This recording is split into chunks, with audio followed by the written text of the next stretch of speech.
আমি বিমল শঙ্কর নন্দ থেকে শুরু করব। যদি এই অভিযোগ আপনারা যেটা করছেন, সাবিনা ইয়াসমিনের কথা বলছেন, আপনারা বলছেন পরিকল্পনা করে তৃণমূল এই গোটা মোথাবাড়ির ঘটনা হোক করেছে কিংবা ভবিষ্যতেও করতে পারে, এটা তো একটা ভয়ঙ্কর অভিযোগ। আপনাদের কাছে কোনো প্রমাণ আছে না এমনি হাওয়ায় হাওয়ায় বলছেন?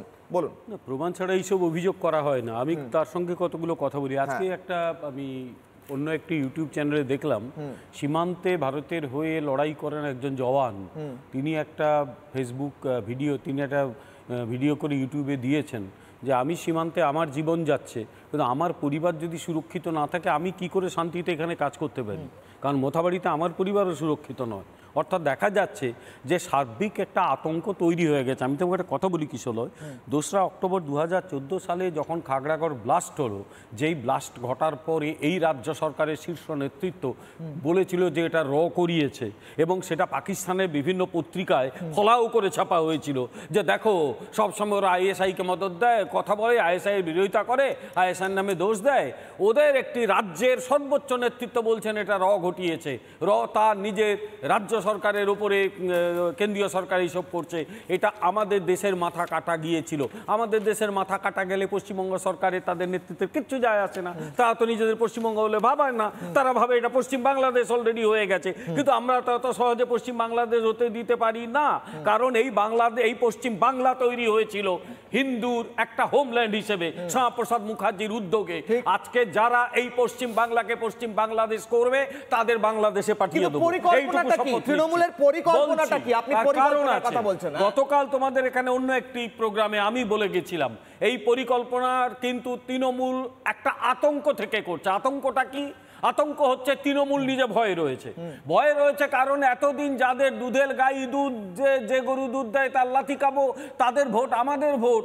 এবার কোথাও তাদের মধ্যে একটা অংশ কিন্তু ভাবতে শুরু করেছে যে তুমি জিতছো বারবার আর আমাকে দাবার বোড়ে করে রাস্তায় নামাচ্ছ, আমরা কোন হচ্ছি 2011-12 থেকে আজ অব্দি। তার আগের কথা ছেড়ে দিলে, আমরা সিপিএম এর রাজনৈতিক কথা আর ধরি না, ওটা একটা পছন্দ ধরা সংস্কৃতি বলেই মানুষ নতুন সংস্কৃতি খুঁজেছিল। সেই বাম সংস্কৃতির কথা আমি উল্লেখ করতে চাই না।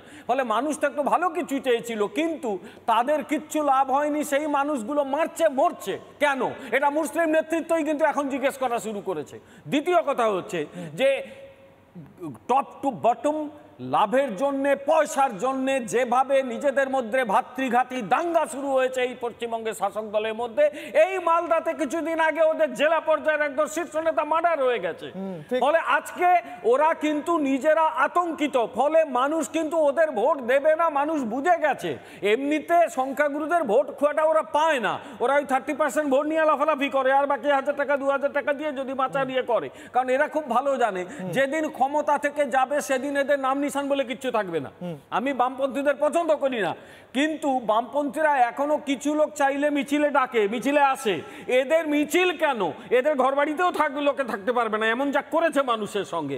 এখন সমস্যা হচ্ছে এরা তো আতঙ্কিত হওয়ার জন্যই এরা কিন্তু চাইছে এই ধরনের ঘটনা ঘটুক। এই ধরনের ঘটনা ঘটলে ওই 30% বা 28 বা 29%কে কনসেন্ট্রেট করি, বাকি 1000-2000 টাকা ঘুষ টুস দিয়ে যদি 40-45% পাই তাহলে আরেকবার জিতবো, ভয় দেখাবো রাজ্য প্রশাসনকে, এই করবো। নইলে ওই মোথাবাড়িতে তোমরাই দেখাচ্ছ, এই মোথাবাড়িতে পুলিশ যদি এটা বলে থাকে রামনবমী করা যাবে না, পুলিশের এই সাহস কি করে হয়? ঠিক, পুলিশের এই সাহস কি করে হয়? মানুষ রামনবমী করতে পারবে, হু আর ইউ? পুলিশ কেন বলবে? তুমি আইন শৃঙ্খলা রক্ষা করবে, মানুষ মানুষ মাথায় তিলক করবে কি করবে, মানুষ রাম পুজো করবে কি লক্ষ্মণ পুজো করবে, সেটা মানুষের ব্যাপার। তুমি কেউ নয় এটা নিয়ে বিরোধিতা করা। এটা যদি সেই পুলিশের শাস্তি দাবি করছি। পরিকল্পনার কথা কোথা থেকে উঠে আসছে জানেন বিমল দা? পরিকল্পনার কথা উঠে আসছে যখন মুখ্যমন্ত্রী বিদেশ যাওয়ার আগে বললেন আমি একটি অ্যালার্ম বাজিয়ে যাচ্ছি। কি অ্যালার্মের কথা বলেছিলেন মুখ্যমন্ত্রী বিদেশ যাওয়ার আগে? অ্যালার্মটা শুনি, তারপর আসছি আলোচনায়। শুনুন। We believe unity in diversity. So I thought that I should have briefed all of you so that you should know it earlier. আগে থেকে অ্যালার্ম বাজে না, আমি আপনাদের অ্যালার্মটা বাজিয়ে দিয়ে গেলাম। এই চক্রান্তটা চলছে, কুচটা চলছে। আমি অনিন্দ বাবুর কাছে যাওয়ার আগে অ্যালার্মটা কি বলছেন মুখ্যমন্ত্রী? মাঝে মাঝে মনে একটা হয় sentence-এ। কিশলয় এই কথাগুলোকে গুরুত্ব দেব না, কিন্তু দিতেই হয়, কারণ গোটা রাজ্যটা বিপদের মধ্যে রয়েছে।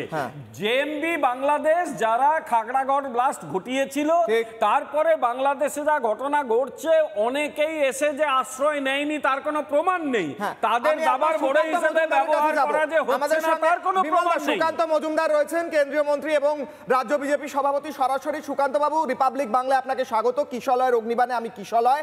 আমার সরাসরি প্রশ্ন, আজকে সারা দিন আপনার প্রত্যেকটা মুভ আমরা দেখিয়েছি, আপনি ওখানে প্রবেশ করার চেষ্টা করেছেন। মোথাবাড়ির বাইরে 12-15 ফুট উঁচু কি একটা যুদ্ধের মতো দুর্গ বানিয়ে আপনাকে আটকানোর চেষ্টা হয়েছে। আপনি বলছেন কিছু একটা পরিকল্পনার কথা, আমরা আজকে বুঝতে চাইছি। আপনি এমনি এমনি বলছেন না, কোনো প্রমাণ আছে? কি পরিকল্পনা করছে তৃণমূল? দেখুন, একটা ট্রেন্ড দেখা যাচ্ছে এবং সব জায়গাতে এই ধরনের ঘটনা ঘটছে।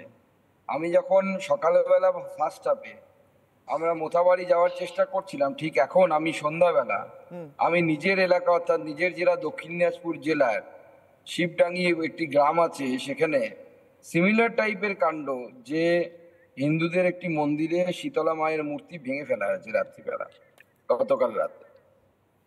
উল্টো দেখে দেখুন, কালকে রাত্রিবেলা নিশ্চয়ই আপনারা খবর পেয়েছেন, মুর্শিদাবাদ জেলাতে নওদার কাছে ঠিক এই ধরনের একটি ঘটনা ঘটেছে। অর্থাৎ একের পর এক ঘটনা, এই ধরনের ঘটনা আমরা দেখতে পাচ্ছি, যেটা পরিষ্কার প্রমাণ করছে যে একটা ট্রেন্ড চলছে এবং সেই ট্রেন্ড প্রমাণ করছে যে মমতা বন্দ্যোপাধ্যায় এবং তার দলের তরফ থেকে একটা সুকৌশলে পোলারাইজেশন করার চেষ্টা করা হচ্ছে, যার মধ্য দিয়ে মুসলিম ভোটকে 100% মানে consolidation in favour of Mamata Banerjee, in favour of Trinamool Congress করা যায়। সুকান্ত বাবু, আপনারা পোলারাইজেশন বলছেন, পরিকল্পনা বলছেন। ধরুন রামনবমীর দিন পরিকল্পনা করে ব্যাপক অশান্তি করার চেষ্টা হলো, আপনারা কি করবেন? এখন আমাদের কিছু করার প্রয়োজন নেই, তার কারণ বিজেপি রামনবমী করে না। বিজেপি রামনবমীতে বিজেপির লোকেরা অংশগ্রহণ করেন, বিজেপির নেতা কার্যকর্তা কর্মী তারা অংশগ্রহণ করে। কিন্তু হিন্দু সমাজ তারা বহু প্রাচীন কাল থেকে রামনবমী বিভিন্ন ফর্মে উদযাপন করে এসেছে। আগে কোনো সময় বাড়িতে পুজো করা হতো, এখন মিছিল হয়, রামনবমীর শোভাযাত্রা হয়। তো স্বাভাবিকভাবে হিন্দু সমাজকে যদি রামনবমীতে বারবার এইভাবে বাধা দেওয়া হয়, তো স্বাভাবিকভাবে হিন্দু সমাজ তার রাস্তা খুঁজে নেবে, রিটালিয়েট করবে, যেটা স্বাভাবিক অত্যন্ত। সুকান্ত বাবু, আপনি আজকে বলেছেন, আমরা রিপাবলিক বাংলায় দেখিয়েছি, কিশলয়ের অগ্নিবাণ অনুষ্ঠানেও আমি একটু আগে দেখিয়েছি, আপনি বলেছেন যে প্রয়োজন পড়লে পুলিশ বাধা দিচ্ছে, বলা হচ্ছিল প্রয়োজন পড়লে অস্ত্র তোলা হবে। আপনি কি বলতে চাইছেন? অস্ত্র তুলে কি হবে? এখন আমি কিছু বলতে চাইছি, সাধারণ মানুষ বলছিল। নানা ধরনের কন্টেন্ট দেখার জন্য লাইক করুন, শেয়ার করুন আমাদের ফেসবুক পেজ, সাবস্ক্রাইব করুন আমাদের ইউটিউব চ্যানেল। পাশাপাশি অন্যান্য ব্রেকিং নিউজের জন্য অবশ্যই চোখ রাখুন রিপাবলিক বাংলায়।